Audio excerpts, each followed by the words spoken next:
સુરેન્દ્રનગરમાંથી સમાચાર મળી આવ્યા છે। સાયલામાં કવોની હડતાલના સમર્થનમાં 3000 થી વધુ શ્રમિકો એકત્રિત થઈ અને મામલતદારને આવેદનપત્ર પાઠવ્યું હતું। સુરેન્દ્રનગર જિલ્લા એસોસિએશન દ્વારા સરકાર સમક્ષ પડતર માંગણીઓ અંગે છેલ્લા 13 દિવસથી હડતાલ ચાલુ છે। કવોની ઉદ્યોગ બંધ થતા ડ્રાઈવર, મજૂરો અને ગેરેજ સંચાલકો અને સ્પેર પાર્ટ વેપારીઓની રોજગારી પર અસર પડતા રોજીરોટીનો પ્રશ્ન છે તે ઊભો થયો છે।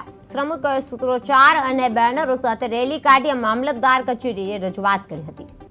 હું 5 વર્ષથી ડમ્પરનું ડ્રાઇવિંગ કરું છું અને આ શેઠિયાનું તો ઠીક છે, અમે આ 13 દિવસથી ઘરે બેઠા અમારી રોજીરોટીનું શું છે? સરકારશ્રીને અમારી એટલી નમ્ર વિનંતી, સાયલા માર્કેટમાં 5000 ડ્રાઈવર છે, એનું શું? સરકારશ્રીને એ નિમંત્રણ કે અમારા 5000 ડ્રાઈવરનું શું?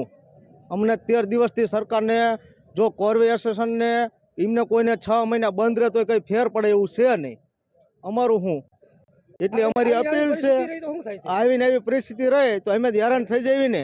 અમારું અરે 2500-3000 ડમ્પર છે સાયલા માર્કેટમાં અને 7 થી 8000 ડ્રાઈવર છે, 2000 ઓપરેટર છે। અમારું બધાનું શું રોજીરોટીનું? અમને કોણ આપશે રોજીરોટી? ફૂલ તકલીફ અત્યારે ઘીરે છોકરા બકરા બધું રોવે, ખાવાના ફાફા પડે। અમારી માંગ એ છે કે આ ધંધો કાં ચાલુ કરાવો અને કાં અમારો પગાર ચાલુ રહેવો જોઈએ।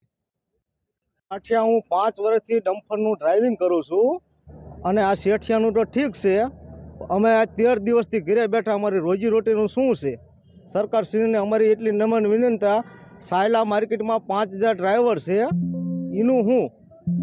સરકારશ્રીને એ નિમંત્રણ કે અમારા 5000 ડ્રાઈવરનું શું? અમને 13 દિવસથી સરકારને જો કોર્વે એસોસિએશનને એમને કોઈને 6 મહિના બંધ રહે તો કંઈ ફેર પડે એવું છે નહીં। અમારું શું એટલી અમારી અપીલ છે, આવીને એવી પરિસ્થિતિ રહે તો અમે હેરાન થઈ જઈએ ને। અમારું અરે 2500-3000 ડમ્પર છે સાયલા માર્કેટમાં અને 7 થી 8000 ડ્રાઈવર છે, 2000 ઓપરેટર છે। અમારું બધાનું શું રોજીરોટીનું?